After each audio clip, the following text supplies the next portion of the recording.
So that's why he went up there to work. He worked there 5 years. Then he retired. When he got to be 65, he retired, and I was 62. And I left Michael Stearns, and he left them. But I was going to tell you, he had that $2,500. So Mr. You know his name as well as I. No, you don't know his name. Talked him into putting it in the bank. In Columbia Bank, we put it under Barden Robinson's name and Floyd's. So we wouldn't have to add their income tax. So we left it in there for a whole year, and then we took it out. That's what he said. He said, Floyd, if you take it out now, you got to add it. If you wait till you don't have any money coming in, he said that doesn't make enough for you to have to pay him. So we left it there for a whole year. But he had $2,500 saved up. And that, how did he save that, you say? Like, they had this candy machine, and the proceeds, after they paid Rashonda, Mr. Barden took it and invested in, I don't know what, mutual funds or something, and so that was their money. Okay. And whenever you retired, you got a percentage of it. Okay. And then Floyd used to add $1 a week out of his wages he put in. And he had $2,500 when we got through. But he also got a retirement settlement, no? No? That was the retirement Barden settlement? never had a retirement. Okay, no retirement. No pension. No Carried pension. insurance on him, but the minute Michael Stearns did, they had a retirement. and that's because of the union. Union did it. That's why, but Barden wouldn't let the union in. So they didn't have retirement, so they They didn't have retirement. They wasn't going to pay any money out for it. All they got was a piece of the candy machine. Yeah. And then you had to save the money too. Yeah. I'm going to just stick that in there like that. That's a good Put some idea. tape on it when I get through it. But that's, Oh, there was a picture of you in your, let me turn this off again. It's you when you are about 18? 17. I read you when I was 17. 17 years old, and that is your graduation dress. Yeah. White organdy, and I see the skirts are a little long, but not real long. Yeah, not too bad. And everybody wore the same. Everybody had a dress made of white organdy, made any way you wanted to. Okay. This is the way my mother made mine, very simple. And I had a diamond thing that she bought me to wear with it, which I still have. And then she dyed it afterwards, so you could get some other use out of it. My mother was 77 when she died. But you know, From Penn Yan. from Penn Yan, and they went to Toledo, Ohio in 1960. Did they win? Oh, no. Never won. But they were coming to the money. Then get some I money. have a trophy here. I bet I have it. Yes, I got a trophy. They were, he bowled for, Which is your husband? that one in the middle. That one, next, there's Floyd Larney, and then Floyd. No. And there's George Larney, then there's Floyd, then there's Floyd Larney, and Dean Spohr and Howard Crofin. Okay. And they all bowled together. And I don't remember the name of the team. How often did they go? One time they bowled for Manahan's Insurance. How often did they go bowling?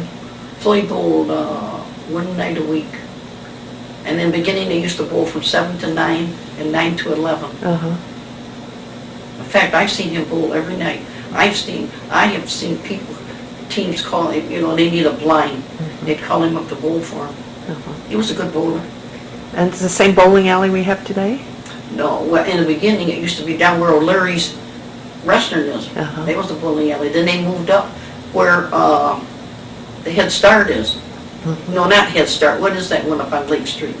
It used to be the Rock Garden on one side, and that was the Nash Garage. And they turned and they put a bowling alley in there, and then they built one on top of the hill. But this was when they bowled down off of East Elm Street.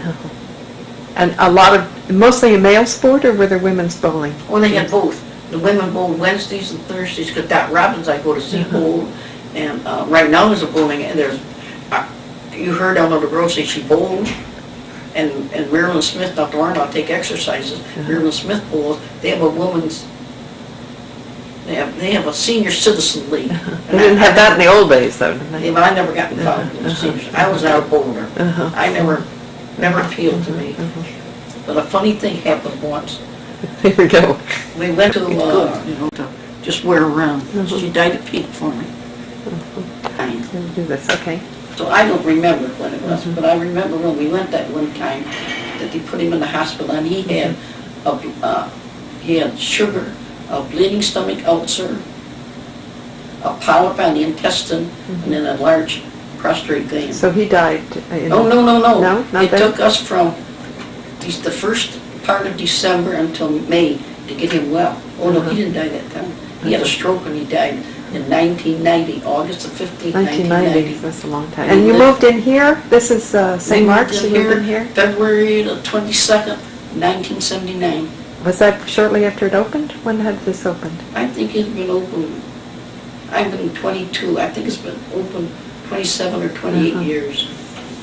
Yeah. I'm the oldest, other than B. Underwood, I'm the next oldest resident they've got. Not in age. And how longest, the longest in the same living place. here. And when you first moved in with your husband, so they had That's why I got couples the here. Federal apartment. Uh-huh. And we paid rent from February the 15th. We could have moved in the 15th, but we didn't. We took 1 week. And when we did move in, the only things we had to move was furniture. We moved all our clothes, all our dishes, and Curtis and us would sit around and talk where we was going to put all our furniture. And the couple that bought our house moved us in a van, and Jeannie's husband in a truck. And when we moved it in, we put everything exactly like we had planned it. So we had a whole week, and we came down that whole week. We brought all our clothes, and we had the cupboard all fixed with dishes, the things with our clothes in. So when we moved in, that's Friday night that we stayed at home. That's all we had was our night clothes and our sheets and stuff off the bed. And we left the house with all the draperies and all that stuff, because we're a young couple, and you can't never use draperies that you put in one window anyplace else. Yeah. And they even came, we had a washer and a dryer, of course, that you left. And that's what she said, could she come there and do her laundry? And I said, sure. She said, could we move in today? We hadn't even signed the papers till the 1st of March. She said, could we move in today? And I said, it's your a good place to live. The security is good, and they hang your draperies. Of course, they don't wash your windows as often as I'd like, but once a year you get the outside windows. Of course, you wash your inside anytime you want to, and they wash your drapery, or they wash your Venetian blinds. And you do your own cooking. Is there a restaurant here as well downstairs? Or just downstairs is the nutrition site. You can go downstairs and eat here anything you want to. You have to call up and reserve. But yes. But if it's somebody who doesn't cook, they have a place they can eat. There's a lot of people that do go to, they're rich housing especially. That's one of the requirements, that they get you to go downstairs and eat. The what? We have an enriched housing program Enriched here. housing, okay. What is the enriched housing program? Well, they, I don't know how much, it used to be $800 and some a month. They come in and do all your housework, they buy all your groceries, take you to the doctors when you gotta go, keep track of your medicine, and so you can stay in here it's like almost to nursing home stage. That's why it's done, to keep more senior citizens in their home, rather than moving them out into nursing homes. That's a good idea. Yeah, and they do your laundry, and Deb Combs was the one in the beginning that started it, and she was out of the hospital. She's worked up there, and I always thought they did a good job. Yeah. Of course, the only bad thing is there's nobody here at night. Yeah. This place is not supervised at night. That's the only bad part of the deal. But we got a lot of people around you. It isn't like you're here alone. But I recommend it to a lot of people. Of course, the only bad thing about it is it's built with efficiencies. This is the only senior citizen that I know building that's built that way. Because I had a cousin in Newark, and she had, just like me, a bedroom and they should never built this that way. But it's better for men, because men don't have much housework to do. But for me, they had told us when we moved in, if one of us passed away, we might be asked to move.